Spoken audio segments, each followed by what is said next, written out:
कैसे के करी विदाई ये माई,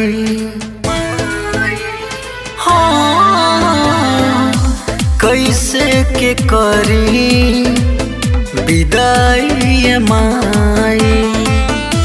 चली जइबू सबके रोवाई ये माई, कैसे के करी विदाई ये माई, कैसे के करी विदाई ये माई।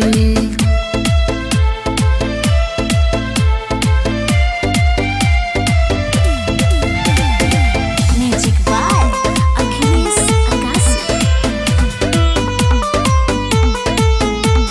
हंसत खेलत 9 दिन बीतल, अब तो जियरा डरे। ए मैया है सोचत सोचत आँख से आंसू झरे। हंसत खेलत 9 दिन बीतल, अब तो जियरा डरे। है मैया है सोचत सोचत आँख से आंसू झरे। नाही सहाय जुदाई ये माई, कैसे मैं करी विदाई ये माई, कैसे मैं करी विदाई ये माई।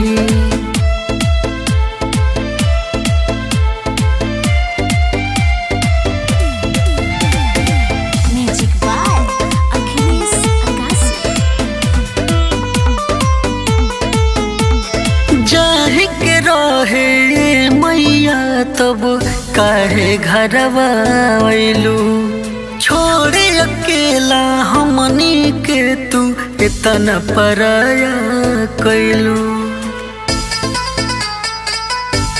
हाँ जाहि के रहे मैया तब काहे घरवा आइलू, छोड़े अकेला हमनी के तू इतना पराया भइलू।